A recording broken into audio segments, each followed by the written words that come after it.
Hey students, welcome to magnet brains. मैं हूं Shivani Sharma. I hope आप सब लोग बहुत अच्छे होंगे एंड बहुत ही मजे के साथ अपनी पढ़ाई कर रहे हैं। सो स्टूडेंट्स, आप लोग जानते हैं मैग्नेट ब्रेन्स एक ऐसा प्लेटफॉर्म है जहां क्लास केजी से class 12 plus different competitive exams की तैयारी आप लोग बिल्कुल फ्री ऑफ कॉस्ट कर सकते हो। तो यहाँ ना तो आपको कोई सब्सक्रिप्शन लेना है और ना ही कोई कूपन कोड परचेज करना है, बस मन लगा के बहुत अच्छे तरीके से आप लोगों को पढ़ाई करनी है। अब किसी भी एग्जाम में ना बहुत अच्छा परफॉर्म करने के लिए क्या क्या चीजें जरूरी होती हैं। सपोज आपने कोई एक चैप्टर पढ़ा, उस चैप्टर के आपने कंसेप्ट पढ़ लिए, एनसीईआरटी सॉल्यूशन देख लिया, most important most expected question, MCQs, मतलब सारी तैयारी आपने कर ली। अब उस चैप्टर की तैयारी सच में आपकी अच्छे तरीके से हुई है या नहीं, ये कैसे पता करोगे? एक टेस्ट देके। तो इसी को ध्यान में रख के मैग्नेट ब्रेन्स आप लोगों के लिए लेकर आया है magnet brains test paper series. तो ये हर एक सब्जेक्ट के आपको टेस्ट पेपर मिल जाते हैं from classes 3rd to 12th। तो आप हर एक सब्जेक्ट को चैप्टर वाइज तैयार करो और उसके बाद उसका टेस्ट पेपर दो। राइट, टेस्ट पेपर देने के बाद अपने आप को इवेल्युएट करो और देखो कि आपके कौन से कंसेप्ट्स वीक हैं, कौन से कंसेप्ट स्ट्रॉन्ग है, किस पे ज़्यादा काम करने की ज़रूरत है, so that in the end जब आप मेन एग्जाम देके आओगे ना तो वहाँ पे आप लोग बहुत अच्छा परफॉर्म करोगे। राइट, सो स्टार्ट करते हैं आज का टेस्ट पेपर। तो आज chapter number 4 that is determinants का हम लोग टेस्ट पेपर सॉल्व करेंगे। अब आप पूछोगे मैम टेस्ट पेपर कहाँ है? तो टेस्ट पेपर इसी वीडियो के डिस्क्रिप्शन बॉक्स में आपको मिल जाएगा। एक लिंक मिलेगी, पीडीएफ रहेगा, आप उसे ओपन करना, टेस्ट पेपर को पूरा सॉल्व करना और उसके बाद अपने आप को इवेल्युएट करने के लिए इस वीडियो पे ज़रूर आना और देखना कि आपको कितने मार्क्स मिल रहे हैं, कैसे अपने क्वेश्चंस को रिप्रेजेंट करना है। अगर मान लीजिए किसी क्वेश्चन में पूरा सोल्यूशन सही नहीं है तो किस तरीके से आपको स्टेप्स लिखनी है। तो मतलब सारी चीज़ें देखने के लिए इस वीडियो पे आपको ज़रूर आना है। राइट, तो चलो जी, आई होप कि आपने पेपर डाउनलोड करके पेपर सॉल्व करना शुरू कर दिया है। अब देखते हैं कि किस तरीके से आपका ये पेपर था। सबसे पहले जितने भी अपन पेपर्स दे रहे हैं सो ये 20 मार्क्स के हैं। राइट, तो डिटर्मिनेंट का जो आपका पेपर है it is of 20 marks.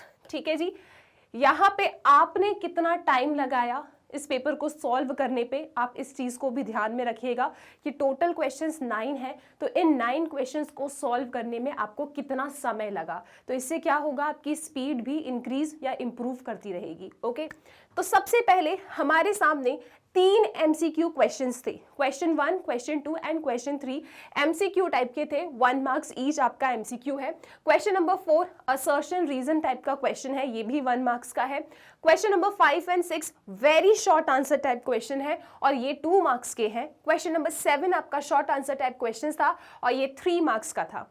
Question number 8 आपका लॉन्ग आंसर टाइप क्वेश्चन है और ये 5 मार्क्स का है। और उसके बाद जाते हैं क्वेश्चन नंबर 9 पे, it is a case based question और ये क्वेश्चन भी आपका 4 मार्क्स का है। ठीक है, तो जिस फॉर्मेट में आपका पेपर आने वाला है उसी फॉर्मेट में आपको ये टेस्ट पेपर मिल जाता है सब्जेक्ट वाइज। तो स्टार्ट करते हैं। सबसे पहला क्वेश्चन कहता है कि if Cij denotes the cofactor of the element Pij। Cij क्या रिप्रेजेंट करता है? कोफैक्टर रिप्रेजेंट करता है किसी एलिमेंट Pij का। तो Pij का मतलब क्या है? ये P11, ये P12, P13 है ना, एड्रेस ऑफ द मैट्रिक्स, ये हम जानते हैं। तो Cij क्या है? Cij कोफैक्टर है एलिमेंट Pij का। ये रही आपकी 3x3 की मैट्रिक्स। आपको वैल्यू बतानी है C31 इंटू C23। क्या बताना है आपको C31 इंटू C23 बताना है। तो ये C31 क्या होता है? C31 मैम कुछ नहीं, it is a cofactor. C31 क्या है? कोफैक्टर है। किसका कोफैक्टर है? It is the cofactor of the element P31, है ना, P31 एलिमेंट का कोफैक्टर है। और C23 क्या है? ये कोफैक्टर है ऑफ द एलिमेंट P23 का। मतलब आप इस एलिमेंट का कोफैक्टर निकालें, आप P23 एलिमेंट का कोफैक्टर निकालें, इन दोनों का प्रोडक्ट कर दें और फिर अपने सही आंसर को टिक कर लें। ठीक है मैम, बिल्कुल समझ गए, लेकिन ये कोफैक्टर होता क्या है? अरे कैसी बातें कर रहे हो। कोफैक्टर का फॉर्मूला होता है Cij इज इक्वल टू -1 की power i plus J Mij। Ma'am ये Mij क्या है? अरे Mij तो माइनर है, सब कुछ याद करो। तो ये आपके कोफैक्टर का फॉर्मूला होता है। इस फॉर्मूले की हेल्प से आपको C31 और C23 मिल जाएगा। दोनों का प्रोडक्ट कर देना, सही आंसर टिक कर देना। ठीक है मैम, चलो अब जल्दी से फाइंड कर लेते हैं अपन C31। तो C31 क्या होगा? -1 की पावर 3+1 है ना, अकॉर्डिंग टू द फॉर्मूला क्या होगा, C31 -1 की पावर 3+1 और यहाँ लिखोगे M31, चेक करो सही बात है। C31 इज इक्वल टू -1 की पावर 3+1 M31। अब यहाँ पे आप देखो 3+1 4 हो गया, नेगेटिव की पावर इवन पॉजिटिव होता है, यानी आपका जो कोफैक्टर C31 है it is the minor of the element P31। आपको M31 निकालना है, आपका काम हो जाएगा। सो M31 कैसे मिलेगा, हम जानते हैं माइनर के केस में क्या करते हैं, डिलीट कर देते हैं। क्या डिलीट करना है, थर्ड रो डिलीट करना है और फर्स्ट कॉलम डिलीट करना है। तो हमने थर्ड रो फर्स्ट कॉलम को डिलीट किया, हमारे पास ये 2/2 का डिटर्मिनेंट आ रहा है, इस डिटर्मिनेंट को हमें इवैल्यूएट कर देना है। तो ये कितना आएगा, -1 × -3 इज 3, बीच में सब्ट्रैक्शन 2 2 = 4, यानी कि C31 मेरे पास निकल के आता है -1। क्या ये बातें सबको याद है, राइट? हमने ये C31 तो निकाल लिया। अब चलो फाइंड करते हैं C23। तो C23 क्या होगा, -1 की पावर 2 + 3 और M23, ठीक है, 2 + 3 5, नेगेटिव की power odd gives you negative, यानी this is negative of M23। तो बेसिकली आपका C23 क्या है, it is negative of the minor M23। और M23 माइनर कैसे निकालेंगे हम, सेकेंड रो और थर्ड कॉलम को डिलीट करके। उसके बाद हमारे पास जो ये 2/2 का डिटर्मिनेंट बच रहा है इसको इवैल्यूएट करके। सो 1 × 2 इज 2, बीच में सब्ट्रैक्शन, -1 × 3 इज -3, यानी ये आ रहा है 2 + 3 मतलब कि 5। तो हमारे पास C23 कितना निकल के आया, -5 निकल के आया। फाइनल आंसर क्या है, फाइनल क्वेश्चन क्या कहता है, फाइनल क्वेश्चन कहता है कि आपको C31 का प्रोडक्ट करना है C23 से। C31 है -1, C23 है -5, यानी ये आ रहा है 5। तो क्या आप सब लोगों का क्वेश्चन नंबर 1 का आंसर 5 आया है? यस मैम, इसका मतलब हमारे पास ऑप्शन ए बिल्कुल सही जवाब है और आप लोगों को इसमें मिल जाते हैं टोटल 1 मार्क्स। ठीक है, क्लियर है? तो कोफैक्टर कैसे निकालते हैं, याद करो, माइनर, कोफैक्टर, एडजॉइंट, इनवर्स। तो जब भी पढ़ो ये चारों चीज को साथ में सीखना, ठीक है? पहले माइनर कैसे निकालना है, फिर कोफैक्टर कैसे निकालना है, एडजॉइंट कैसे निकालते हैं और ए इनवर्स कैसे निकालते हैं, ठीक है? So I hope question number 1 आपका क्लियर है। यहाँ पे तो बस आपको कोफैक्टर का प्रोडक्ट बताना था, तो हमने निकाला और सॉल्व करके दे दिया। डन। चलो अब चलते हैं अगले सवाल पे, क्वेश्चन नंबर 2। क्वेश्चन नंबर 2 कहता है कि if A is a matrix of order 3 × 3 then बता दो कि डिटर्मिनेंट ऑफ 3A कितना होगा। बताइए जरा, डिटर्मिनेंट ऑफ 3A क्या होगा? तो मैम यहाँ तो डिटर्मिनेंट की प्रॉपर्टी लगानी थी, कौन सी वाली? अरे मैम ये वाली, कौन सी? कि determinant of KA is equal to K to the power n, determinant of A होता है। यहाँ पे K आपका कोई स्केलर है और n होता है ऑर्डर ऑफ द मैट्रिक्स। तो यहाँ पे इस क्वेश्चन में हमको क्या चाहिए, हमको चाहिए डिटर्मिनेंट ऑफ 3A। तो ये क्या होगा, 3 टू द पावर n, क्योंकि 3 स्केलर है, 3 बाहर आएगा, 3 की पावर n, n मतलब ऑर्डर, यहाँ पे ऑर्डर कितना है 3, सो 3 की पावर 3, डिटर्मिनेंट ऑफ A, 3 की पावर 3 क्या होता है 27, सो 27 डिटर्मिनेंट ऑफ A आपका डिटर्मिनेंट ऑफ 3A के बराबर है। यानी इस क्वेश्चन का ऑप्शन भी A बिल्कुल सही जवाब है। So I hope question number 2 भी डन है, कोई समस्या नहीं। अगेन फिर से कहूंगी प्रॉपर्टीज या फिर अपन कहें थ्योरम, आपकी एनसीईआरटी की बुक में ये सब थ्योरम के नाम से गिवन है, थ्योरम या फिर मैं इन्हें कह दूं प्रॉपर्टीज। डिटर्मिनेंट से आपको ना याद करनी है, बहुत इंपॉर्टेंट है। डायरेक्ट क्वेश्चन इन्हीं प्रॉपर्टी से आता है। मैम कहाँ मिलेगी प्रॉपर्टी, ऐसा कुछ है क्या कि एक साथ पूरी कलेक्टेड प्रॉपर्टीज मिल जाए? हाँ बिल्कुल है। 1 shot revision video chapter number 4 determinants का आप देखो, लास्ट में वीडियो के एकदम सारी प्रॉपर्टीज आपके जो एग्जाम के पॉइंट ऑफ व्यू से इंपॉर्टेंट है वो सब का कलेक्शन एक स्लाइड पे आपको मिल जाएगा, ठीक है? तो उसका स्क्रीनशॉट ले लेना, लिख लेना और उन्हें याद कर लेना। आपका एक क्वेश्चन तो डेफिनेटली उससे डिटर्मिनेंट का सॉल्व हो जाएगा जो आपका ऑब्जेक्टिव टाइप का होगा, ठीक है? आई होप ये पॉइंट क्लियर है। सो आप सभी का इसमें कितना आंसर आया? Option A, that is 27 determinant of A using this प्यारी सी छोटी सी प्रॉपर्टी। अब चलते हैं क्वेश्चन नंबर 3 की तरफ। क्वेश्चन 3 कहता है कि if A is a square matrix of order 3 and determinant of A is equal to -5, then determinant of adjoint of A बताओ क्या होगा। तो मैंने कहा ठीक है जी, ये तो बहुत ही सिंपल है।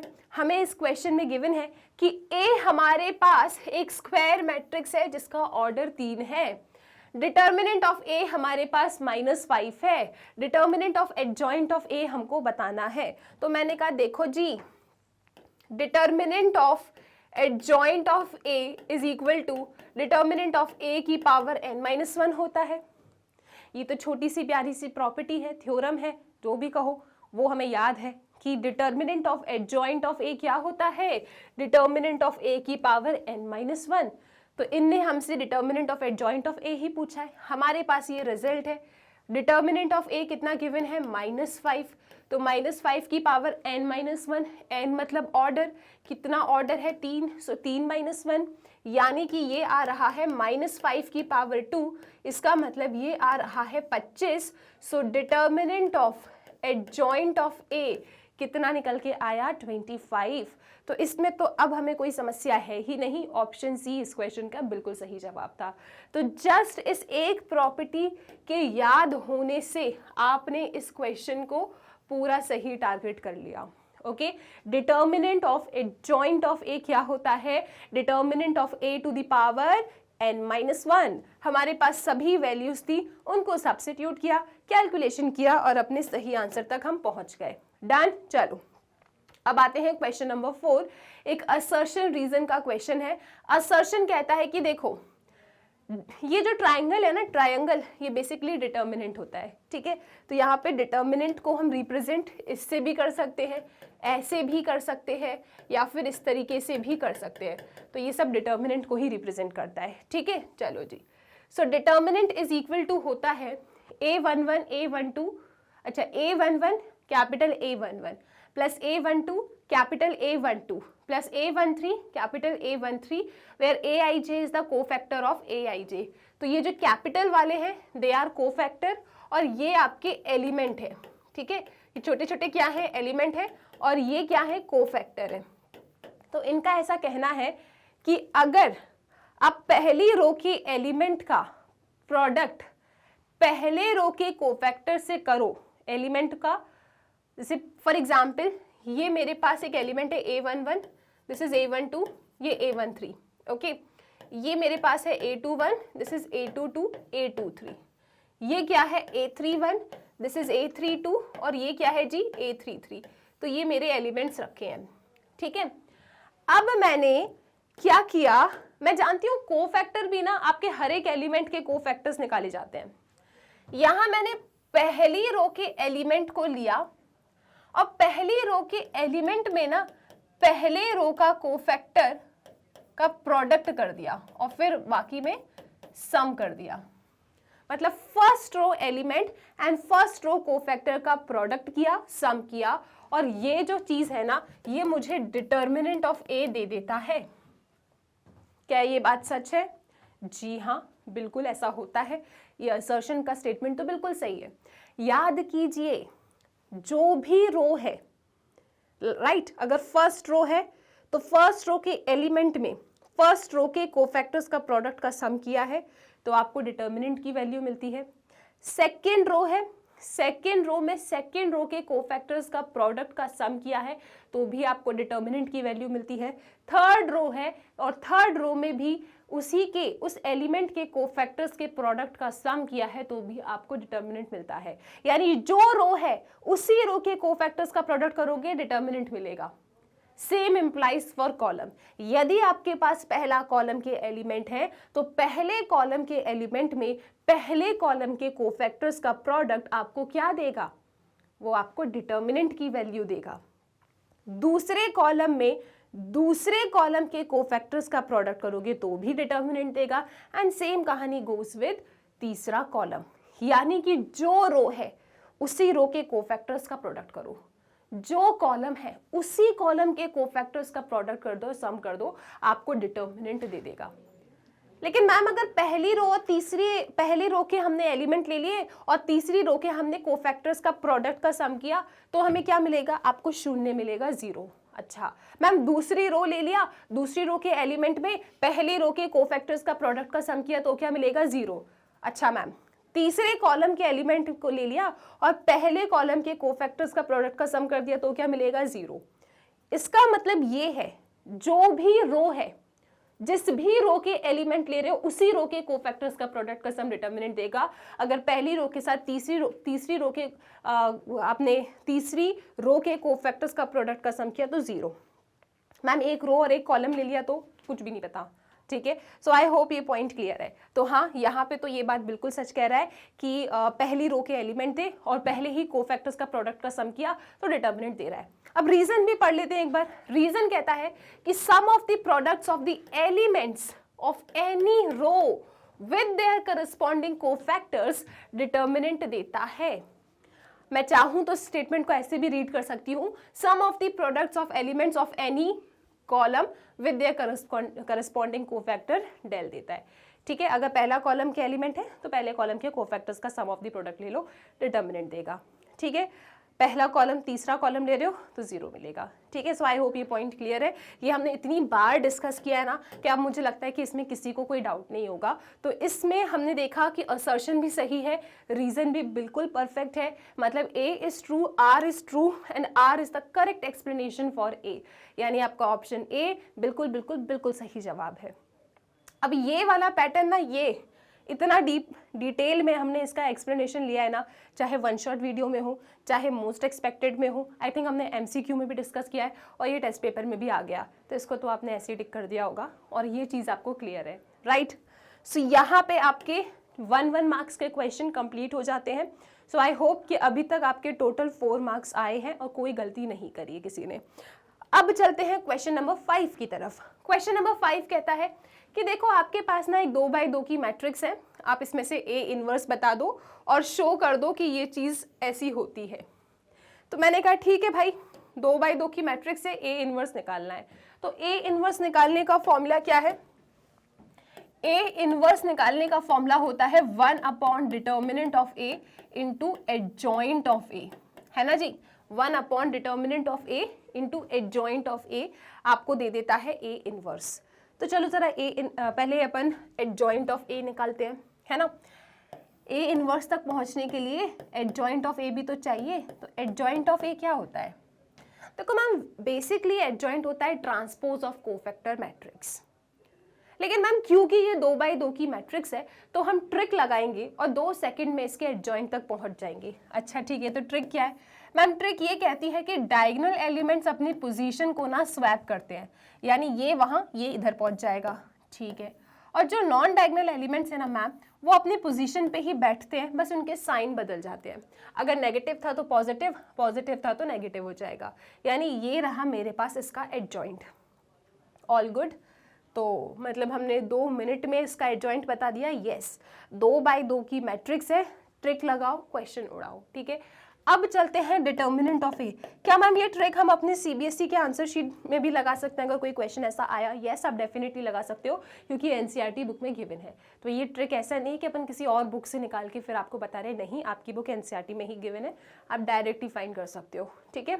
चलो अब बात करते हैं डिटर्मिनेंट ऑफ ए। इसका डिटर्मिनेंट कैसे मिलेगा मैम? ऊपर से नीचे लेफ्ट राइट मल्टीप्लिकेशन, 2 7 14, बीच में सब्ट्रैक्शन, 3 4 12, यानी कि ये आ रहा है 2। इसका डिटर्मिनेंट 2 आ गया। तो A इनवर्स कितना निकल के आया? A इनवर्स की वैल्यू आ रही है मैम 1 डिटर्मिनेंट ऑफ A मतलब 1/2 into adjoint of A। Adjoint of A क्या है? 7 4 3 2। सो ये रहा आपका A इनवर्स, चेक कर लो, ठीक है। 1/2, ठीक है, और फिर ये आपका एडजॉइंट ऑफ A वाली मैट्रिक्स। ये 1/2 का हर एक एलिमेंट में मल्टीप्लाई कर देना तो 7/2, 4/2, 3/2 या 2/2, अदरवाइज इतने में भी रुक सकते हो, ठीक है। सो A इनवर्स तो हमने फाइंड कर लिया। नेक्स्ट पार्ट इसने कहा था कि show that 2A inverse is equal to 9i minus A है। अच्छा, तो एक काम करते हैं, अब जो हमें शो करना है इस क्वेश्चन में, क्या शो दैट कि भाई 2A इनवर्स आपका 9i माइनस A के बराबर है। तो एक काम करते हैं, इसमें अपन ना RHS को लेके चलते हैं। RHS क्या है आपके पास इसमें? RHS है 9i माइनस a, ठीक है। सो दिस इज 9, यहाँ पे ले लो I मतलब आइडेंटिटी मैट्रिक्स, माइनस a क्या है आपके पास? a है आपके पास 2 माइनस 4 माइनस 3 7, ठीक है। हमने RHS को लिया, हम LHS तक पहुंचेंगे। हमने क्या किया? 9i माइनस a, I मतलब आइडेंटिटी मैट्रिक्स, यहाँ पे अपनी आइडेंटिटी मैट्रिक्स को रखा, दिस इज 9 और ये रहा अपना a। आप जरा 9 का मल्टीप्लाई कर दो इसमें, तो 9 का मल्टीप्लाई करोगे तो दिस इज 9 0 0 9 माइनस क्या है अपने पास? 2 माइनस 4 माइनस 3 7, ओके। क्या इन दोनों मैट्रिक्स को हम सब्ट्रैक्ट कर सकते हैं? यस मैम, दोनों का ऑर्डर सेम है। कैसे सब्ट्रैक्ट होगा ये मैम एलिमेंट वाइज सब्ट्रैक्ट होगा, करस्पॉन्डिंग एलिमेंट इसके सब्ट्रैक्ट होंगे। तो 9 को हम माइनस करेंगे 2 में से, 0 माइनस करेंगे माइनस 3 से, 0 माइनस माइनस 4 करेंगे, 9 माइनस 7 करेंगे। अच्छा, तो अगर आपको 9i माइनस 8 चाहिए तो बेसिकली इन दोनों का ऑर्डर सेम है। Yes, they can be subtracted and corresponding terms are subtracted. तो 9 माइनस 2 कितना देगा? 7, 0 minus minus 3 plus 3, 0 minus minus 4 plus 4, 9 minus 7 2। तो ये अपने पास कितना आ रहा है? ये अपने पास 9i माइनस a आ रहा है, ठीक है। अब जरा आप देखें, ये 9i माइनस a है और a इनवर्स अपने पास ये है ना। अगर मैं इसमें, अगर आप इसको ध्यान से देखें ना, इसको ध्यान से देखो अगर, सो ये बेसिकली पता है क्या है? इस 2 को यहां शिफ्ट कर दो आप, 2a inverse is equal to 7342। 7342 की वैल्यू फ्रॉम इक्वेशन नंबर 1 कितनी निकल के आ रही है? ये निकल के आ रही है 2a इनवर्स। चेक करो ना, 7342 आया था, मैंने कहा 7342 तो यहाँ भी है, इस 2 को वहाँ शिफ्ट कर दो, तो 7342 की वैल्यू कितनी आ रही है? इसीलिए पहले यहाँ पे अपन ने हाफ से मल्टीप्लाई ना अंदर नहीं किया, करते ना तो ये थोड़ा सेम टू सेम नहीं दिखता, फिर लगता है यार मैम ये क्या आ गया। तो ठीक है ना, हमने ना इसीलिए कैसे भी क्वेश्चन आए ना, आप एकदम उसको सिंप्लीफाई मत करना, ठीक है, स्कोप रखना। अगर मैं इसको एकदम सिंप्लीफाई कर देती तो मुझे शायद यहाँ कंफ्यूजन हो जाता कि मेरा आंसर तो सेम टू सेम आ ही नहीं रहा। तो मैंने इसको ना इतना ही रखा, देख तो ले कि 9i माइनस a कितना आ रहा है। तो हमने देखा 9i माइनस a सिर्फ 7342 आ रहा है, और हमको क्या प्रूव करना था कि 9i minus a 2 of a inverse है। तो ठीक है, इस 2 को वहाँ शिफ्ट कर दो, तो 7342 की वैल्यू कितनी आ गई? 2a इनवर्स आ गई, यानी this is equal to LHS, हमारे RHS LHS के बराबर हो गए। इसका मतलब हमारा क्वेश्चन हैंस प्रूव्ड हो गया, और इसके साथ क्वेश्चन नंबर 5 हमारा उड़ जाता है और इसमें 2 मार्क्स आ जाते हैं, ठीक है। सो सिंपल सा क्वेश्चन है, ये क्वेश्चन ना आपके पास्ट ईयर में पूछा गया है, इसलिए इस क्वेश्चन को मैंने यहाँ पे भी रखा है। चांसेस हैं, देखो पेपर आपका ना टफ नहीं आएगा, ठीक है, आपने चीज़ें पढ़ ली हैं, आपको पता है, अब आप जानते हो ए इनवर्स कैसे निकालते हैं, तो इसमें क्या टफ है, आप आसानी से सॉल्व कर लोगे। अगर गलती होती भी है ना तो आप कैलकुलेशन मिस्टेक करोगे, और उस कैलकुलेशन मिस्टेक को आप सही कर लेंगे जब आप अपने पेपर को रिवाइज करेंगे। और एक और चीज़, आपको पता है कि 3 आवर्स में पेपर कंप्लीट करना है, आपने पूरे साल से पढ़ाई करी है एकदम स्टार्टिंग से, राइट।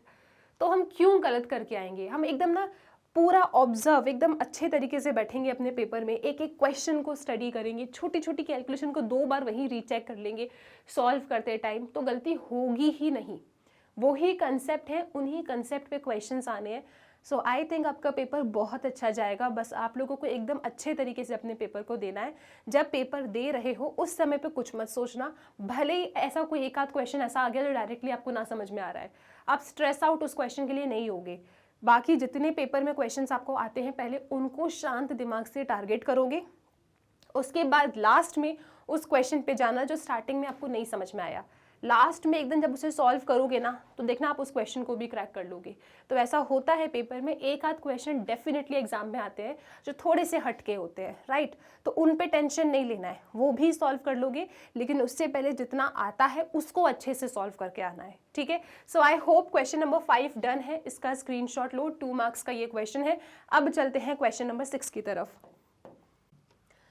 सो यहाँ पे क्वेश्चन है कि if area of a triangle is 35 square units, area in लोगों ने दिया है, समझ गए ना क्या करना है इसमें, okay. So if area of a triangle is 35 square unit, with vertices 2, -6, 5, 4 and k, 4. Find the value of k. k की वैल्यू आप लोगों को फाइंड करनी है। तो यहाँ पे हमने क्या देखा, डिटर्मिनेंट का क्वेश्चन है, एरिया आपको गिवन है। तो जब भी क्वेश्चन वाले एरिया देते हैं और फिर आपसे कोई के या लैम्डा की वैल्यू पूछे तो आपको ना ये सिर्फ +35 नहीं देना है। याद करो, जब आप एरिया फाइंड करते हो तो आप अपने ऊपर शक नहीं करोगे, जैसा भी आंसर आया है पॉजिटिव भी देना है। लेकिन जब क्वेश्चन वाले आपको एरिया देते हैं ना, तब आपको क्या करना होता है, पॉजिटिव एंड नेगेटिव दोनों केस को लेके चलना होता है। तो यहाँ पे हम कहेंगे कि एरिया ऑफ अ ट्राइंगल हमको गिवन है एक, और उस ट्राइंगल की वर्टाइसेस ये है, के बताना है। तो इस क्वेश्चन को सॉल्व कैसे करेंगे, सबसे पहले हम लिखेंगे we know that area of a triangle with vertices as x1, y1 है ना, विद वर्टाइसेस के जो कोऑर्डिनेट्स हैं वो लिख रही हूँ, x1, y1, x2, y2, ठीक है जी, x3, y3। यहाँ पे सबसे पहले हम एग्जामिनर को एरिया ऑफ अ ट्राइंगल का फॉर्मूला बताएंगे कि एरिया ऑफ अ ट्राइंगल क्या होता है जिसके वर्टाइसेस के कोऑर्डिनेट्स हमारे पास है। ठीक है, तो ये वर्टाइसेस के कोऑर्डिनेट्स क्या है मेरे पास, x1, y1, x2, y2, x3, y3। तो ऐसे केस में ट्राइंगल का एरिया क्या होता है, तो यहाँ पे एरिया होता है, area is equal to half determinant of x1, y1 1, x2, y2 1 और x3, y3 1। इसको इस तरीके से आप लिखते हो। ठीक है, एरिया क्या होता है, half determinant of x1, y1 1, x2, y2 1, x3, y3 1। इस तरीके से हमने लिख दिया, राइट। तो ये फॉर्मूला हमने बता दिया। इस फॉर्मूले के लिए भी आपको हाफ मार्क्स मिलते हैं। मैथ्स में कोई भी फॉर्मूला लगा रहे हो, अगर उस फॉर्मूले के बारे में जानते हो तभी लगा रहे हो, तो उस साइड में लिख के भी दे दोगे ना आप एग्जामिनर को, तो वह एक्स्ट्रा खुश हो जाएगा, right. So area of a triangle का फॉर्मूला क्या है, आपको लिख के बता देना है। ठीक है, अब एक काम करते हैं, सारी वैल्यूज रख देते हैं। सो दिस इज हाफ, हमारे पास कोऑर्डिनेट्स क्या है, 2, -6 1, 5 4 1, k 4 1 और एरिया कितना गिवन है, 35। लेकिन हम इस एरिया को शक की निगाहों से देखेंगे, राइट। सिर्फ 35 कहा है, हम प्लस माइनस दोनों लेके चलेंगे। ठीक है, सो एरिया क्या होगा यहाँ पे, +-35 होगा। इस बात को याद रखिएगा। ये आपकी एनसीईआरटी में 3 पॉइंट गिवन थे नोट या रिमार्क में, कि अगर एरिया आप फाइंड कर रहे हो, it is an absolute quantity, आप हमेशा पॉजिटिव लेंगे, भले ही नेगेटिव आ जाए, हमेशा पॉजिटिव लेना होता है, स्क्वायर यूनिट। और अगर क्वेश्चन वाले आपको एरिया देते हैं और किसी के या लैम्डा की वैल्यू पूछवाते हैं आपसे, तो उस केस में आपको क्या करना होता है, उस केस में आपको एरिया को प्लस माइनस लेके चलना होता है। और अगर 3 पॉइंट्स को लीनियर प्रूव करना है तो क्या होता है, एरिया ऑफ अ ट्राइंगल 0 होता है।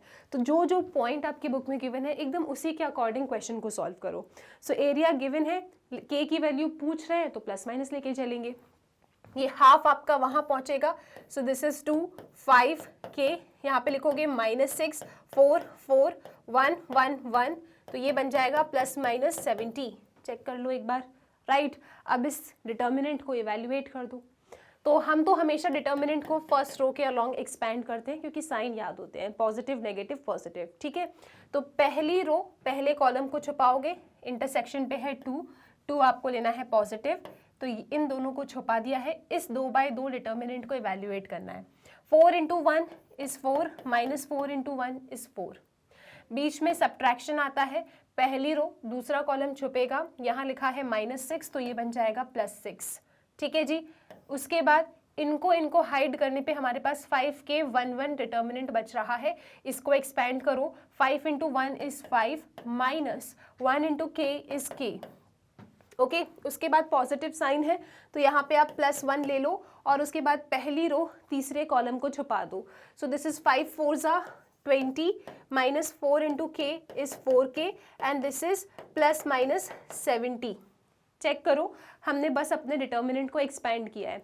ठीक है जी, सो 4 - 4 तो 0 हो गया। यहाँ पे कितना आ रहा है, यहाँ पे हमारे पास आ रहा है 30 - 6k।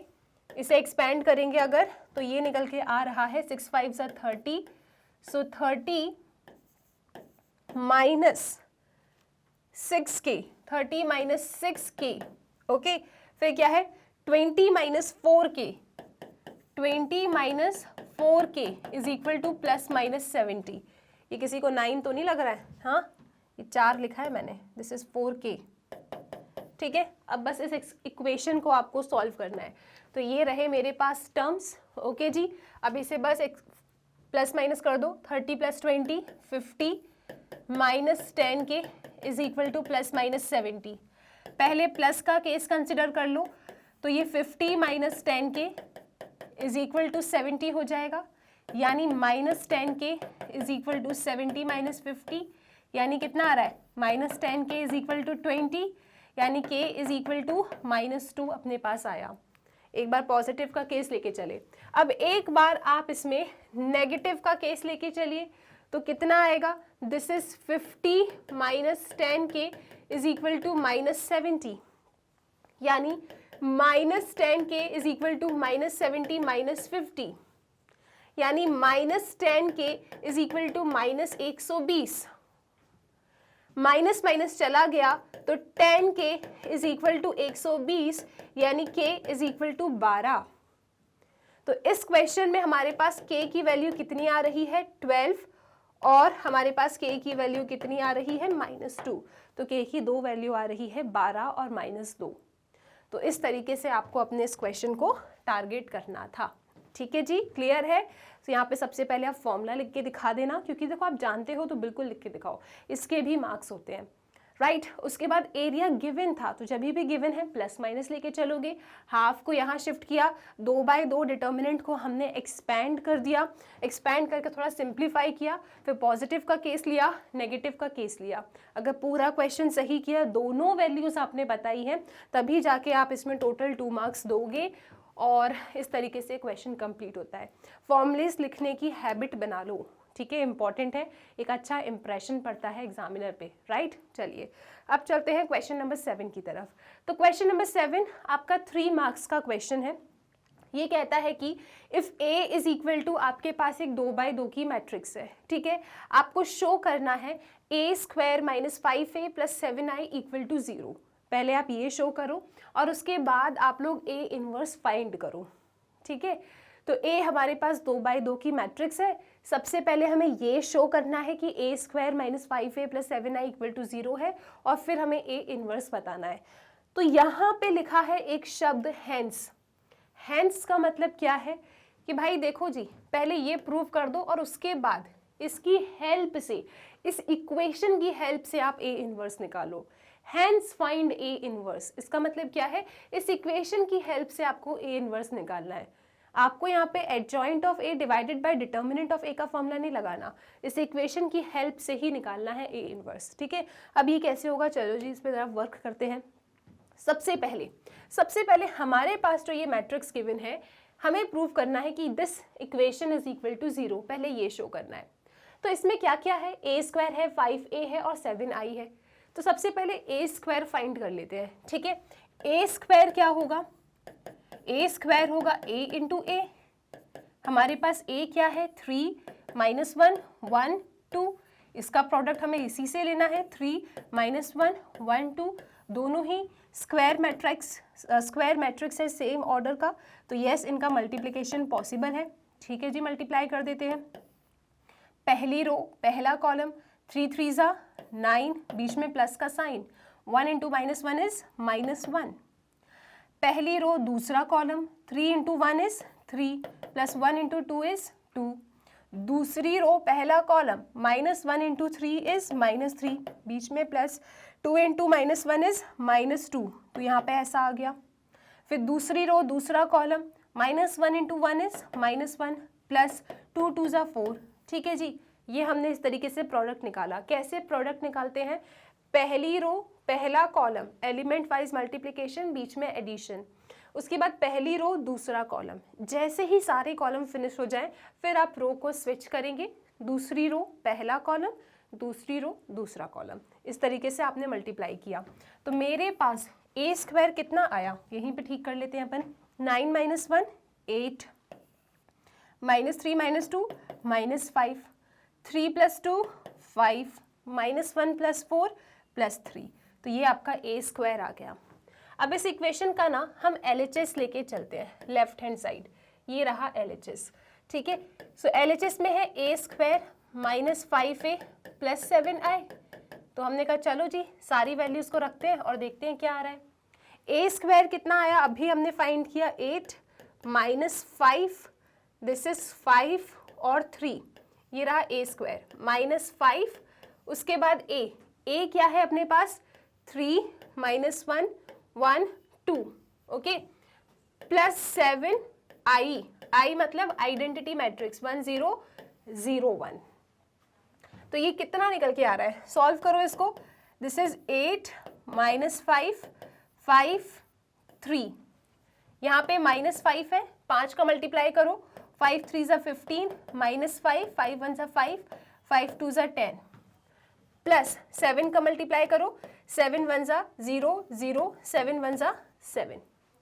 तो ये कितना आ रहा है जी, इसको सिंप्लीफाई कर दो। यस, ये जितनी भी मैट्राइसिस है सबका ऑर्डर सेम है, करस्पॉन्डिंग टर्म सब्ट्रैक्ट और ऐड हो जाएंगे, ठीक है। सो ये 8 माइनस 15 प्लस 7 आ रहा है, यानी 7 और 8 15, 15 minus 15 0, 5 minus 5 0 0 plus 0 0, minus 5 minus minus plus, तो minus 5 plus 5 0, 3 minus 10 minus 7 plus 7 0, यानी ये कितना निकल के आया, ये निकल के आ रही है 0 मैट्रिक्स, यानी कि कुछ इस तरीके से। तो ये LHS तो आपके RHS के बराबर हो गया, हैंस प्रूव, इस तरीके से आपने प्रूव कर दिया। अब इनने कहा है प्रूव कर दिया, अच्छी बात है, अब इसकी हेल्प से A इनवर्स निकालो। यहाँ पे A इनवर्स अगर किसी ने इस फॉर्मूले से निकाल दिया, adjoint of A divided by determinant of A, तो आपको कुछ मार्क्स नहीं मिलेगा। यहाँ पे इनने कहा है हैंस, मतलब इस इक्वेशन की हेल्प से ही A इनवर्स निकालना है। अब इक्वेशन की हेल्प से A इनवर्स कैसे मिलेगा, तो इक्वेशन को देखते हैं पहले अपन। इक्वेशन क्या कह रही है आपसे, इक्वेशन कहती है a स्क्वायर माइनस 5a प्लस 7i इक्वल टू 0, यही थी equation, a square minus 5a प्लस 7i इक्वल टू 0। अब इस इक्वेशन से मैं a इनवर्स कैसे निकालूं मैम, इस इक्वेशन में तो कहीं पे भी a इनवर्स नहीं है, क्या करना चाहिए। अच्छा, एक बात तो आपने बिल्कुल ठीक कही कि इस इक्वेशन में कहीं भी a इनवर्स नहीं है, तो एक काम करते हैं, लेकर आते हैं a इनवर्स। कैसे, मैथ्स वाले हैं अपन तो, पोस्ट मल्टीप्लाई कर दो a इनवर्स का दोनों तरफ, ठीक है, तो बैलेंस भी होगा और हमारा काम भी बन जाएगा। तो हमने पोस्ट मल्टीप्लाई किया, पोस्ट मतलब इस डायरेक्शन में, राइट। तो यहाँ पे आएगा a square into a inverse minus 5a into a inverse plus 7i into a inverse 0 into a inverse. 0 के साथ तो किसी का भी मल्टीप्लाई कर दो 0 ही मिलता है, तो ये तो 0 ही हो जाएगा। a स्क्वायर को हम a इंटू a तोड़ सकते हैं, this is a inverse minus 5, a into a inverse क्या होता है, आइडेंटिटी होता है, ठीक है जी, प्लस आइडेंटिटी में किसी भी मैट्रिक्स का मल्टीप्लाई करो तो वो मैट्रिक्स आपको मिलती है। जैसे I इंटू a इनवर्स आपको क्या देगा, a इनवर्स देगा, सो दिस इज 7a इनवर्स, क्योंकि I is a multiplicative identity, I में किसी का भी मल्टीप्लाई करोगे तो वो ही मैट्रिक्स आपको मिलेगी, I नहीं, दूसरी वाली मैट्रिक्स, ठीक है। So I into a inverse gives you a inverse, ठीक है। यहाँ पे भी a into a inverse ai हो जाएगा minus 5i plus 7a inverse is equal to 0, i into a again वही मल्टीप्लिकेटिव आइडेंटिटी है तो a ही हो जाएगा। a इनवर्स नहीं था, आप a इनवर्स लेकर आ गए। अब जब आपको a इनवर्स मिल गया है, अब क्या करना है आपको, इसको अकेला रखो, इनको वहां ले जाओ, तो 7a inverse is equal to 5i minus a, check करो, इनको उठा के वहां शिफ्ट कर दिया। अब क्या करना है आपको, अब जरा थोड़ा सा सिंप्लीफाई कर दो, कैसे, देखो जी 7a inverse is equal to 5i minus a है ना, तो ये रहा 5i मतलब identity matrix minus a already आपको क्वेश्चन में गिवन था। a मैट्रिक्स क्या है, 3 1 माइनस 1 2, सो यहाँ लिखोगे 3 1 माइनस 1 2, ये आपने अपनी a मैट्रिक्स लिख दी। अब हम जानते हैं स्केलर का मैट्रिक्स में हर एक एलिमेंट से मल्टीप्लाई होता है, तो 5 को सबसे मल्टीप्लाई करो, 5 0 0 5 हो जाएगा, दिस इज माइनस, यहाँ पे लिखोगे 3, ओके, माइनस 1 1 और 2। अब इन दो मैट्रिक्स के बीच में सब्ट्रैक्शन का साइन है तो इन्हें सब्ट्रैक्ट कर दो, कैसे सब्ट्रैक्ट करोगे? Corresponding terms are subtracted. 5 minus 3 2, 0 minus 1 minus 1, 0 minus minus 1 plus 1, 5 minus 2 3।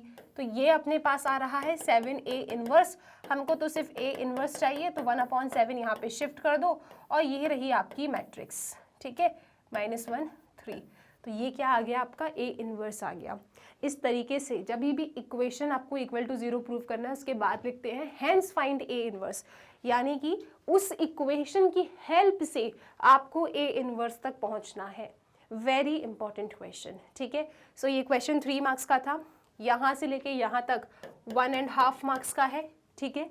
और यहाँ से लेके यहाँ तक पूरा जब आपने इसे शो किया दिस वॉज ऑफ 1.5 मार्क्स। तो इस तरीके से आपका ये क्वेश्चन 3 मार्क्स का हो जाता है, राइट। वेरी वेरी इंपॉर्टेंट, ये कंसेप्ट महा इंपॉर्टेंट है, ध्यान से इसको देख लो, स्क्रीनशॉट ले लो।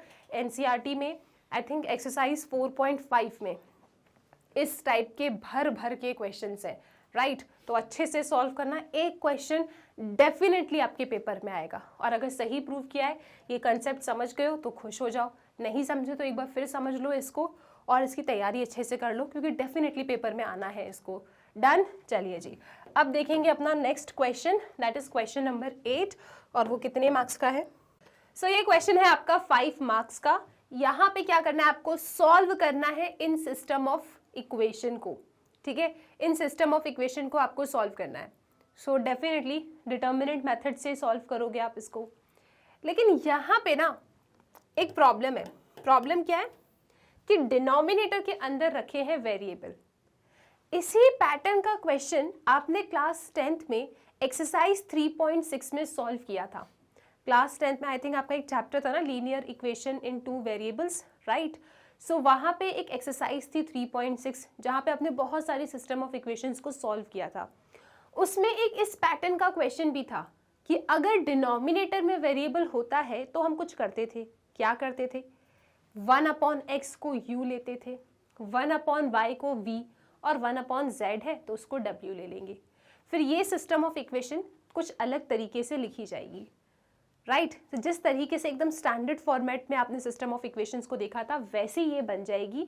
फिर हम उसका मैट्रिक्स इक्वेशन बनाएंगे and then we will find the value of u v w, और जब u v w हमको मिल जाएगा तो हमें x y z भी मिल जाएगा, राइट।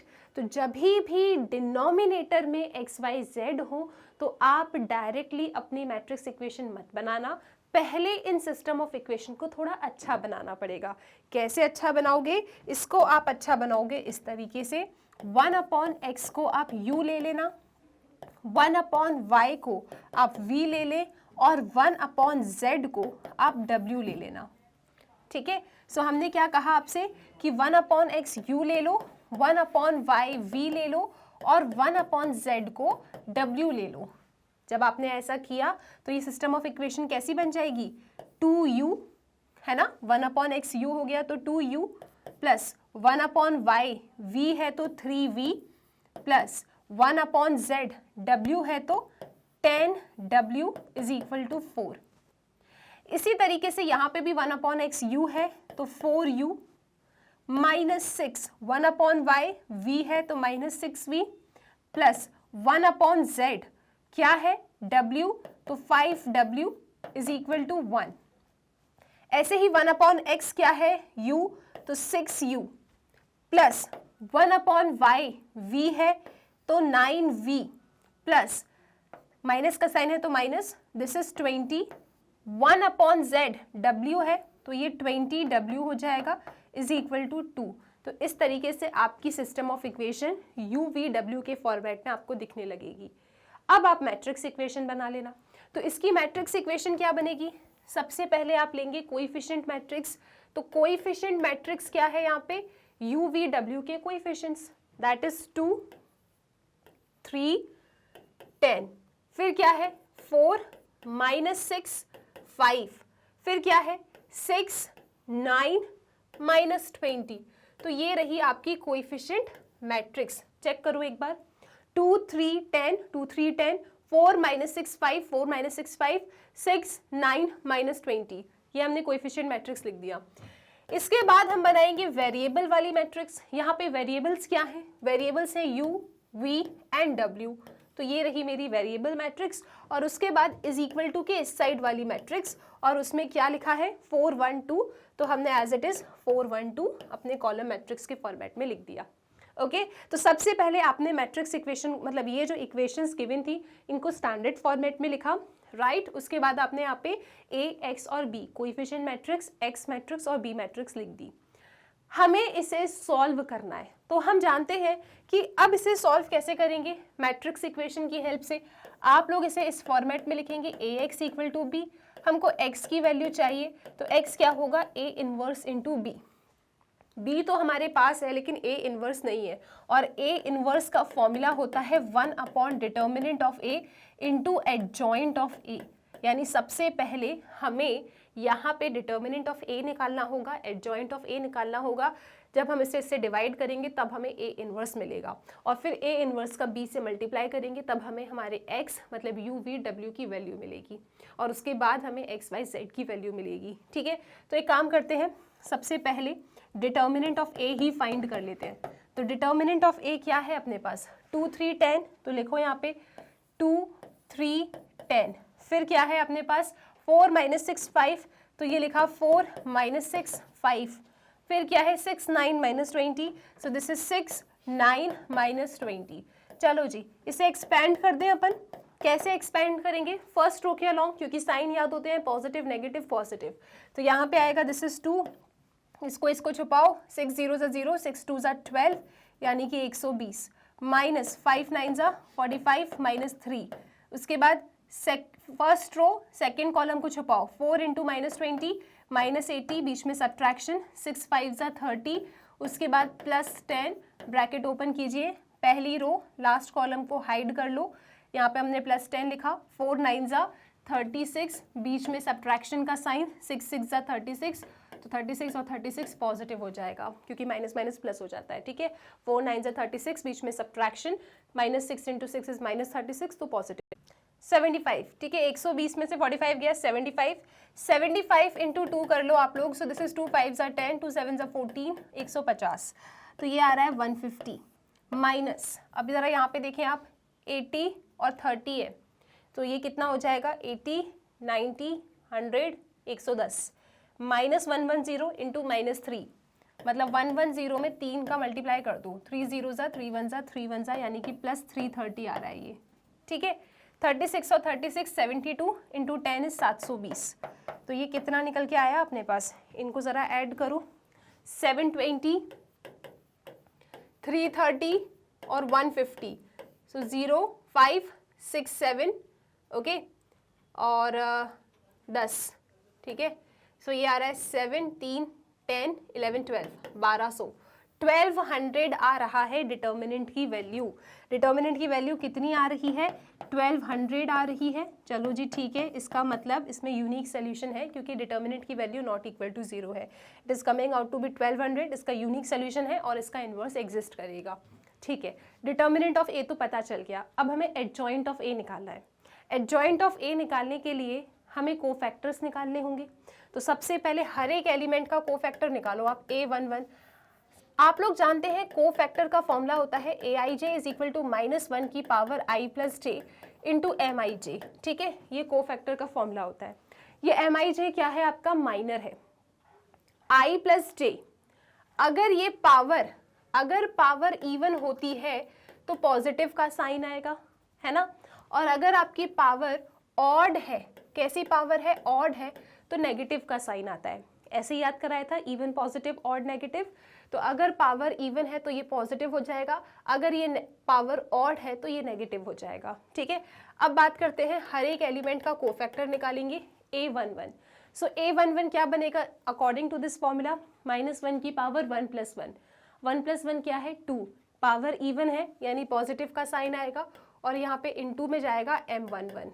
ठीक है, सो यहाँ पॉजिटिव का साइन और ये M11। अब M11 कैसे मिलेगा आपको, M11 आपको मिलेगा पहली रो और पहले कॉलम को डिलीट करके, राइट। फिर आपके पास ये जो 2/2 का डिटर्मिनेंट है, इसे आप इवेल्युएट कर दो। कैसे, 6 का मल्टीप्लिकेशन -20 से, -6 इंटू -20 कितना हो जाएगा, ये 120 हो जाएगा, बीच में सब्ट्रैक्शन, 5 9 45, सो 120 -45 यानी कितना निकल के आया, ये 75 निकल के आया आपका A11। अब इसी तरीके से आप A12 निकालें तो फॉर्मूले में डालेंगे तो क्या होगा, -1 की पावर 3 ऑड है यानी नेगेटिव का साइन, और यहाँ लिखोगे M12। M12 कैसे मिलेगा, पहली रो और दूसरे कॉलम को डिलीट करके इस 2/2 डिटर्मिनेंट को इवेल्युएट करो। 4 × 20 इज -80, तो ये -80 हो जाएगा, बीच में सब्ट्रैक्शन का साइन। 5 × 6 = 30, तो कितना आ रहा है, ये निकल के आ रहा है -110, मतलब माइनस माइनस प्लस हो जाएगा, सो पॉजिटिव 110 आ गया। ठीक है, इसके बाद A12 हो गया। अब आप निकालेंगे A13। सो A13 क्या होगा फॉर्मूले के अकॉर्डिंग, -1 की पावर 1 + 3, 1 + 3 होता है 4, इवन पावर है तो positive, so this is positive. और यहाँ लिखोगे आप M13। M13 का मतलब क्या है, फर्स्ट रो थर्ड कॉलम को डिलीट कर दो। 4 9 = 36, बीच में सब्ट्रैक्शन, -6 × 6 इज -36 यानी कि +36 हो जाएगा। दैट मीन्स ये आ रहा है आपके पास 72। तो इस तरीके से आपने पहली रो के कोफैक्टर निकाल लिए। अब आप निकालेंगे दूसरी रो के कोफैक्टर यानी कि A21। According to the formula -1 की पावर 2 + 1 यानी कि 3, -1 की पावर 3, -1 की पावर ऑड, वो आपको देगा नेगेटिव का साइन, और यहाँ हो जाएगा M21। सो M21 का क्या मतलब है कि आपको सेकेंड रो और फर्स्ट कॉलम को डिलीट करना है। M21 का क्या मतलब है, सेकेंड रो और पहले कॉलम को डिलीट कर दो। फिर ये जो 2/2 का डिटर्मिनेंट है इसे इवेल्युएट कर दो। 3 × -20 इज -60, बीच में सब्ट्रैक्शन, 10 × 9 90, तो ये आ रहा है -150। कितना आया, -150, और ये हो जाएगा पॉजिटिव। सो 150 अपने पास आ गया। ठीक है, क्या ये बात क्लियर है, राइट। अब A21 के बाद आप A22 को फैक्टर निकालो, -1 की power 4 positive into M22। M22 क्या होगा, सेकेंड रो सेकेंड कॉलम को डिलीट करो। 2 × -20 -40, सब्ट्रैक्शन, 6 10 = 60 यानी ये आ रहा है -100। ठीक है, A22 हो गया। अब निकालेंगे आप A23। A23 मतलब -1 की पावर 2 + 3, 2 + 3 होता है 5, नेगेटिव की पावर ऑड आपको नेगेटिव देता है, उसमें आपको मल्टीप्लाई करना है M23 का। सो M23 का मतलब क्या है, second row third column delete कर दो। 2 9 = 18, -6 3 = 18 यानी ये तो आ रहा है 0। A23 को फैक्टर निकाला आपने। अब आप क्या फाइंड करेंगे, अब आप निकालेंगे A31। सो -1 की पावर 3 + 1 4, तो -1 की पावर 4 मतलब -1 की पावर इवन, और नेगेटिव की पावर इवन होता है तो पॉजिटिव। ठीक है, और इनटू में है M31। M31 क्या है आपका, थर्ड रो और फर्स्ट कॉलम को डिलीट करना है। 3 5 = 50, बीच में सब्ट्रैक्शन, 6 10 = 60, तो 50 + 60 आ जाएगा, तो 60 + 10 70 एंड दिस इज 75, यहाँ पे आया 75। A31 के बाद A32 -1 की पावर ऑड हो जाएगा, 3 + 2 5 यानी नेगेटिव का साइन, और इनटू में लिखोगे आप M32। M32 का मतलब क्या है, थर्ड रो सेकेंड कॉलम को डिलीट करना है। सो 2 5 = 10, -4 10 = 40 यानी कि -30, और ये हो जाएगा पॉजिटिव। इसके बाद आप जाएंगे A33 के पास। सो अगेन -1 की पावर 3 + 3, 3 + 3 तो 6 होता है, नेगेटिव की पावर इवन इज पॉजिटिव, तो पॉजिटिव का साइन, और यहाँ पे लिखोगे M33। M33 क्या होगा, थर्ड रो थर्ड कॉलम को डिलीट कर दो। 2 × -6 इज -12, -4 3 = 12 यानी कि ये आ रहा है -24। तो ये आपके कोफैक्टर्स आ गए। अब एडजॉइंट क्या होता है, इन्हीं कोफैक्टर्स का ट्रांसपोज, कोफैक्टर मैट्रिक्स बनाना फिर उसका ट्रांसपोज ले लेना। तो चलो जी, यहाँ पे डायरेक्टली हम कोफैक्टर ही डायरेक्टली एडजॉइंट ऑफ ए निकाल लेते हैं। ठीक है, मैं डायरेक्टली क्या कर रही हूँ, एडजॉइंट निकाल रही हूँ, यानी कोफैक्टर मैट्रिक्स का ट्रांसपोज कर रही हूँ। ये मेरी पहली रो है ना, ये मेरा पहला कॉलम बन जाएगा।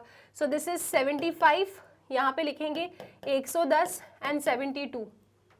ये मेरी दूसरी रो है, ये मेरा दूसरा कॉलम बन जाएगा, 150 -100 0।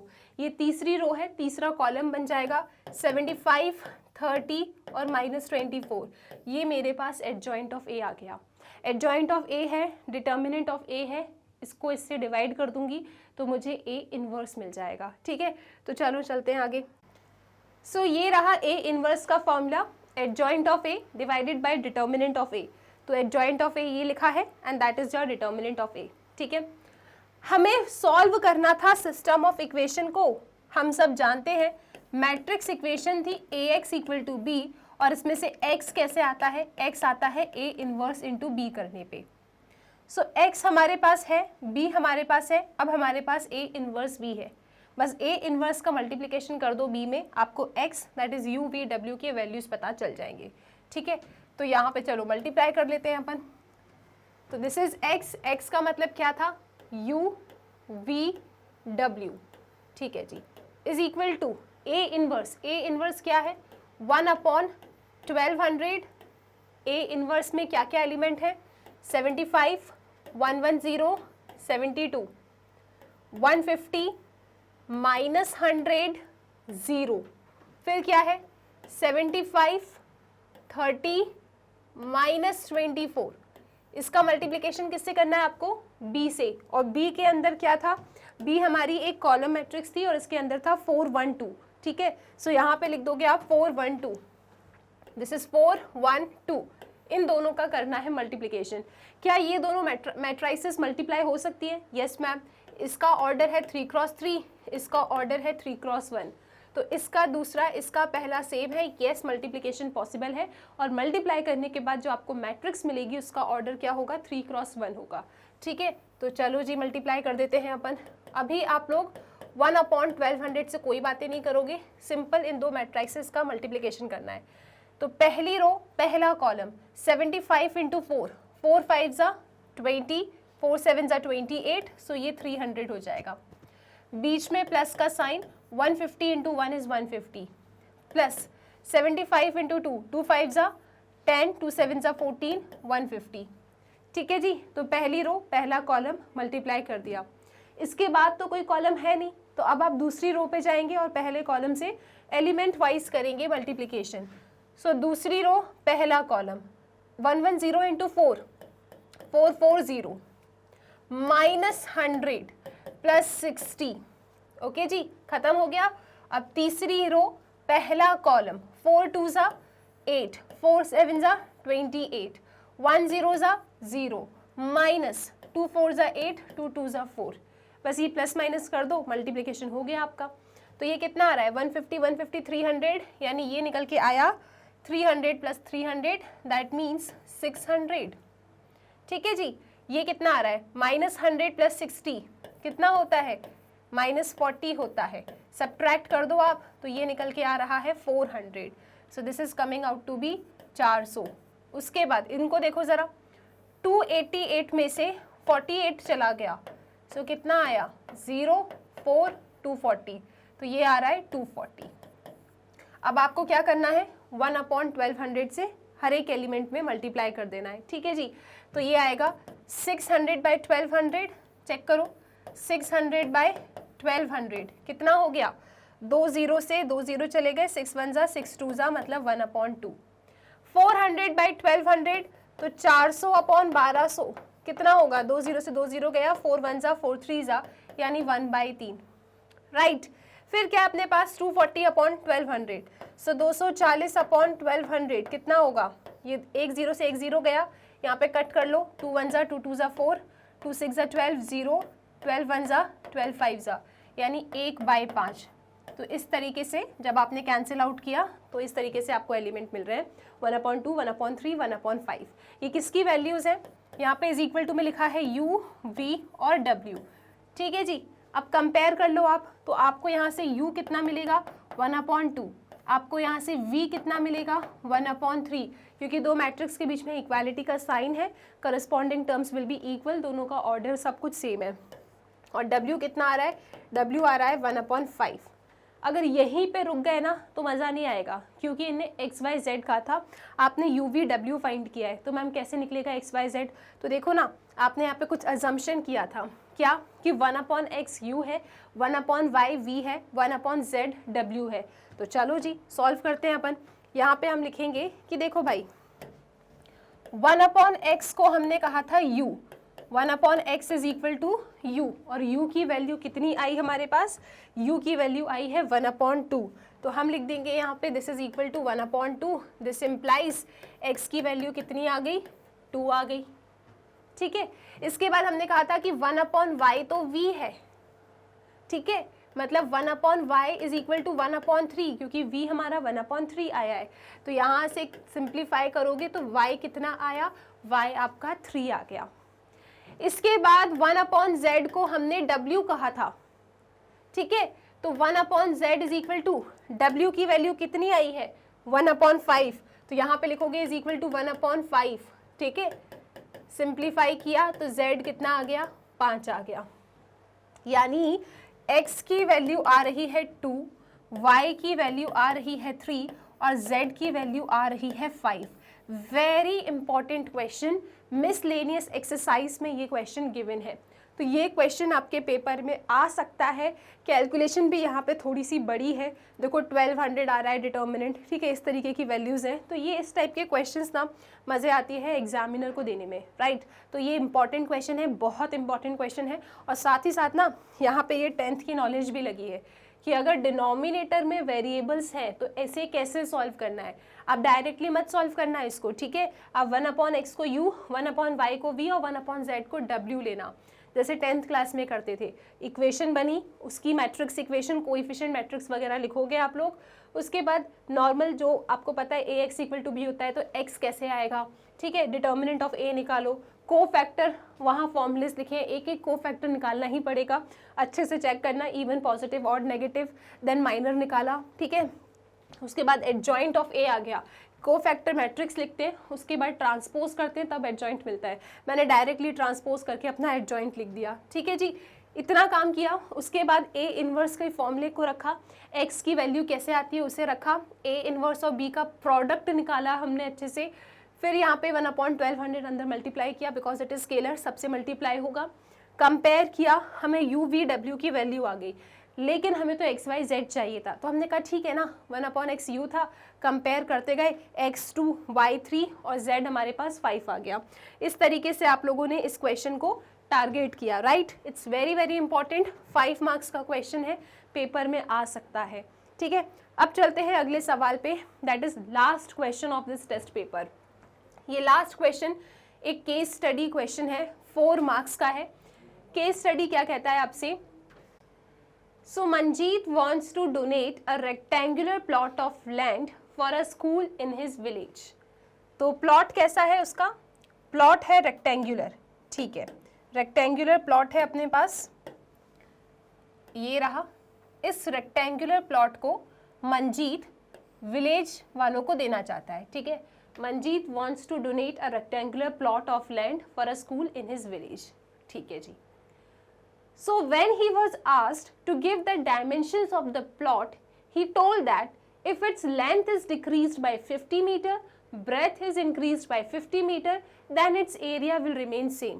तो मंजीत से सिर्फ इतना सवाल किया गया कि आपके रेक्टेंगुलर प्लॉट का जो डायमेंशन है वो बता दो। तो उसने कहा चलो थोड़ा मैथमेटिकली खेल लेते हैं। कैसे, उसने एक पहेली बनाई, क्या कि अगर मैं लेंथ को 50 से कम कर दूं और लेंथ को इंक्रीज कर दूं 50 से, length is decrease by 50 meter और ब्रेथ को इंक्रीज कर दूं 50 मीटर से, तो एरिया सेम रहेगा।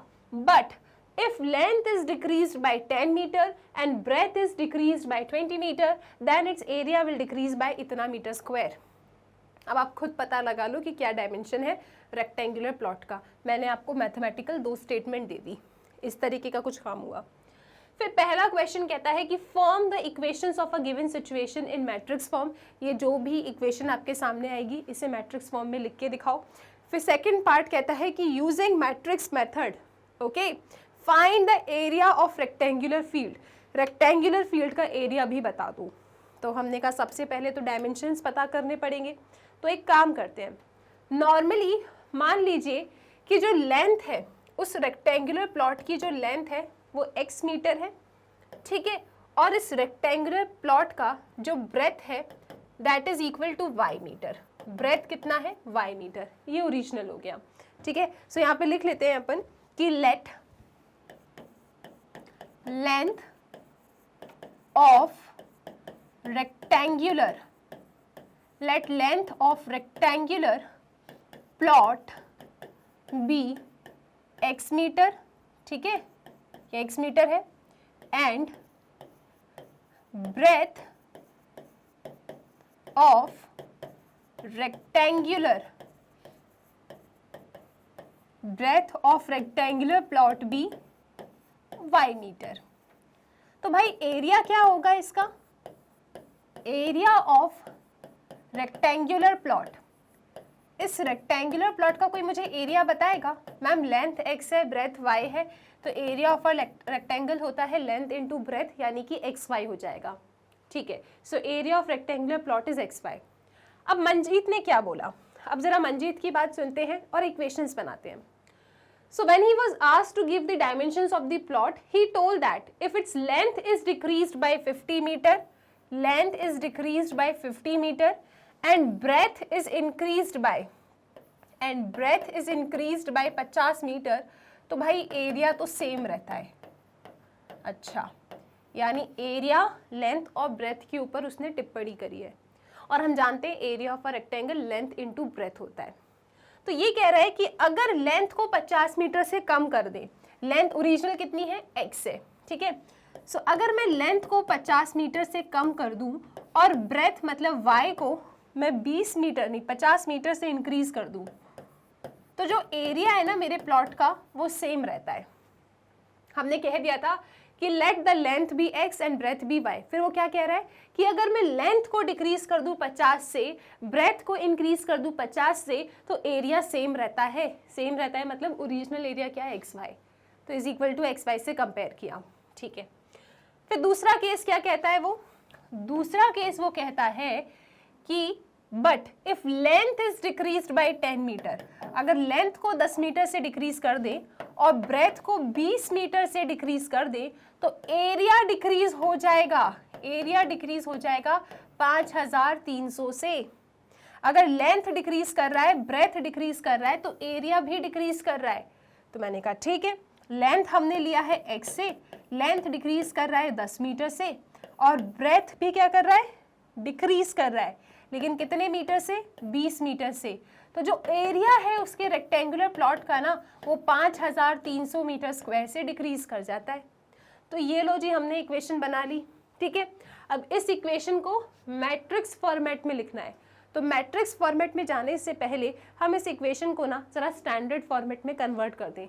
स्टैंडर्ड फॉर्मेट मतलब क्या है, ax plus by is equal to c के फॉर्मेट में।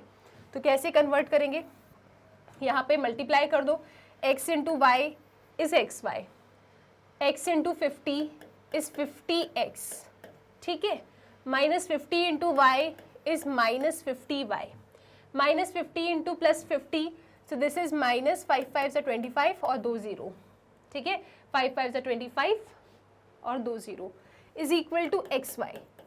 तो ज़रा सिंप्लीफाई करो, xy से xy चला गया, ये कितना आ रहा है, 50x minus 50y is equal to 2500।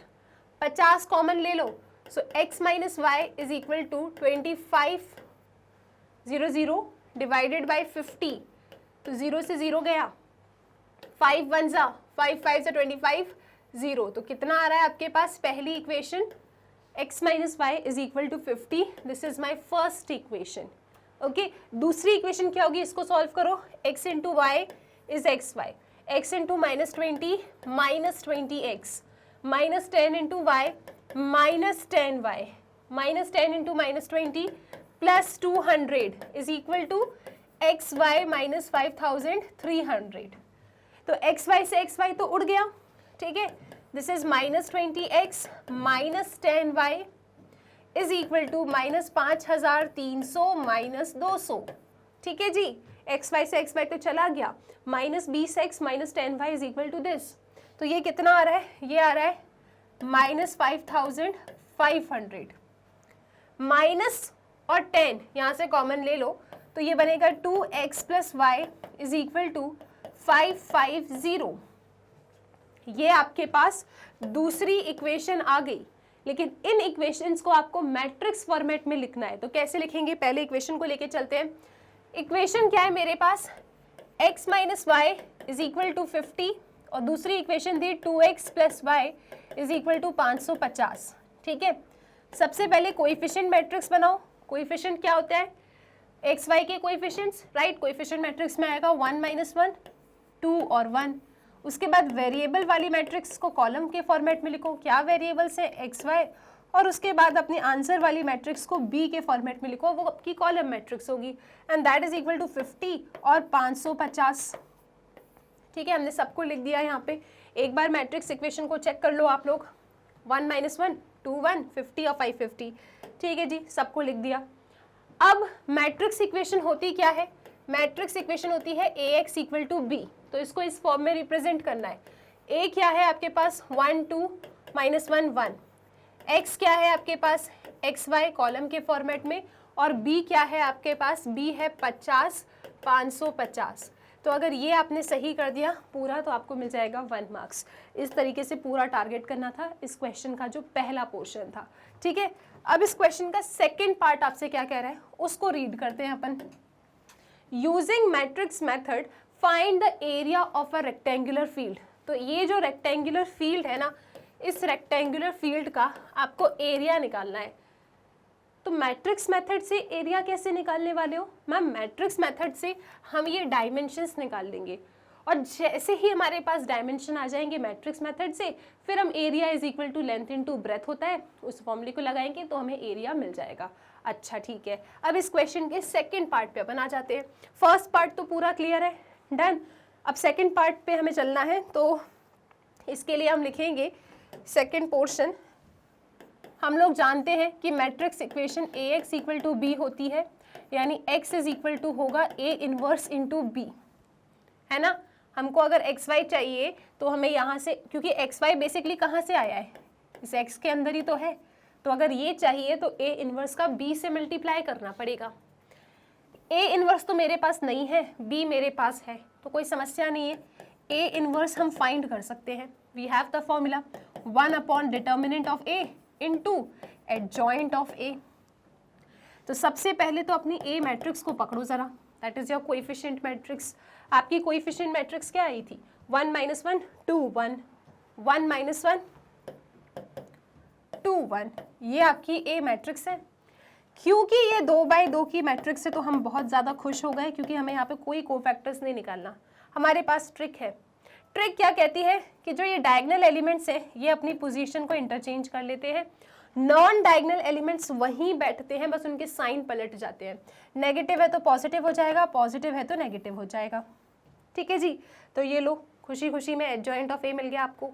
Adjoint of ए आपको पता चल गया, आप लोग ज़रा डिटर्मिनेंट ऑफ ए भी निकाल लो। तो डिटर्मिनेंट ऑफ ए क्या होगा? Determinant of A again 2x2 की मैट्रिक्स से कोई दुख ही नहीं है। 1 × 1 इज 1, बीच में सब्ट्रैक्शन, -1 × 2 इज -2, तो ये +2 हो जाएगा, यानी डिटर्मिनेंट आ रहा है 3। ठीक है, तो A इनवर्स क्या आएगा? 1/3 into adjoint of A। Adjoint of A क्या है? 1 1 -2 1, ये रहा आपका A इनवर्स। A इनवर्स आ गया, आपको चाहिए x, और x क्या है? A inverse into B। Check करो, तो x क्या है आपके पास? x है आपके पास xy। A इनवर्स क्या है? 1/3, यहाँ पे लिखोगे 1 - 2 1 1, और b मतलब क्या है आपके पास? b इज इक्वल टू के इस साइड में जो था, इज इक्वल टू के इस साइड में क्या है? 50 और 550। ठीक है, तो 50 and 550, so this is 50 and this is 550। ठीक है भाई, अब इनका मल्टीप्लाई करना है। क्या इनका मल्टीप्लिकेशन पॉसिबल है? तो देखो ना, इसका ऑर्डर 2 × 2 है, इसका ऑर्डर 2 × 1 है, इसका दूसरा, इसका पहला सेम है। येस, मल्टीप्लिकेशन पॉसिबल है। एंड आफ्टर मल्टीप्लाइंग हमें जो मैट्रिक्स मिलेगी उसका ऑर्डर क्या होगा? 2 × 1 होगा। तो चलो जी, इसे मल्टीप्लाई करते हैं। तो ये आएगा अपने पास xy इज इक्वल टू 1/3। कैसे मल्टीप्लाई करेंगे? पहली रो पहला कॉलम, 1 × 50 इज 50, प्लस 1 × 550 इज 550। ठीक है, दूसरी रो पहला कॉलम, -2 × 50 -100, प्लस 1 × 550 550। कितना आ जाएगा? 550 + 50 इज 600, और 550 में से अगर 100 चला गया तो कितना होगा आपके पास? This is 450। अब ये स्केलर का मल्टीप्लाई कर दो अंदर, तो 1/3 का आप अंदर मल्टीप्लाई करेंगे तो अपने पास क्या आएगा? This is xy is equal to 600/3, so 3 1 ज़ा 3 2 ज़ा 6 0 0, 3 1 ज़ा 3 5 ज़ा 15 0, यानी x आ रहा है 200 और y आ रहा है 150। ठीक है, तो x कितना आ रहा है 200 आ रहा है, y कितना आ रहा है 150 आ रहा है। ठीक है, एक बार ज़रा इक्वेशन को चेक करने दो। हाँ परफेक्ट, ठीक है भाई। तो ये आ गया अपने पास x एंड y। अब आपको एरिया चाहिए। एरिया क्या होता है, लेंथ इंटू ब्रेथ। लेंथ कितना है 200, ब्रेथ कितना है 150, तो एरिया कितना आया 2 इंटू 15 30 और आगे ये 3 0 मीटर स्क्वायर। तो ये एरिया है उसके रेक्टेंगुलर प्लॉट का। कितना 1 10 100,000 10,000 30,000 मीटर स्क्वायर। इस तरीके से आपने इस क्वेश्चन को कंप्लीट किया, राइट। सो आई होप ये क्वेश्चन क्लियर है। इसका स्क्रीनशॉट लो, फिर आगे चलेंगे। तो इसके साथ आपका ये क्वेश्चन कंप्लीट हो गया। अगर आपने सेकंड पार्ट इसका सही किया है तो उधर भी आपको मिल जाएंगे 2 मार्क्स। ठीक है, पहले वाले में 2 मार्क्स, दूसरे वाले में 2 मार्क्स, टोटल हो गया 4 मार्क्स। इस तरीके से आपका ये जो क्वेश्चन पेपर है कंप्लीट हो गया है। टोटल 20 मार्क्स का ये क्वेश्चन पेपर था। कितने नंबर आपको मिले ज़रूर बताना कमेंट सेक्शन में। किस सेक्शन में आपको डाउट है वो भी बताइएगा, और इसके साथ आपने इस पेपर को कितने समय में फिनिश कर दिया ये भी आप कमेंट सेक्शन में बताएंगे। फिर से बता देती हूँ, टेस्ट पेपर की PDF आपको इस वीडियो के डिस्क्रिप्शन बॉक्स में मिल जाएगी, तो वहाँ से टेस्ट पेपर को डाउनलोड करके सॉल्व करें और इवैल्यूएट करने के लिए आप इस वीडियो के ऊपर दोबारा आना और अपने आप को देखिएगा कि कहाँ पे आप गलती कर रहे हैं, कितना आप इसमें स्कोर कर रहे हैं। ठीक है जी, तो इसके साथ आपका ये पेपर हो जाता है कंप्लीट। एंड स्टूडेंट्स, आप लोग जानते हैं मैग्नेट ब्रेन्स एक ऐसा प्लेटफॉर्म है जहां क्लास KG से class 12 plus different competitive exams की तैयारी आप लोग बिल्कुल फ्री ऑफ कॉस्ट कर सकते हो। तो यहाँ ना तो आपको कोई सब्सक्रिप्शन लेना है और ना ही कोई कूपन कोड परचेज करना है, बस मन लगा के बहुत अच्छे तरीके से आप लोगों को पढ़ाई करनी है। इसके साथ स्टूडेंट्स, मैग्नेट ब्रेन्स प्लेटफॉर्म पे हम सब टीचर्स आपके डिफरेंट सब्जेक्ट्स में जो कुछ भी पढ़ा रहे हैं, अगर एज अ नोट आप ये सब चाहते हो तो इस वीडियो के डिस्क्रिप्शन बॉक्स में आपको एक फॉर्म मिलेगा। उस फॉर्म के थ्रू आप इन नोट्स तक पहुंच सकते हो। टिल देन स्टूडेंट्स, पढ़ते रहिए मैग्नेट ब्रेन्स के साथ।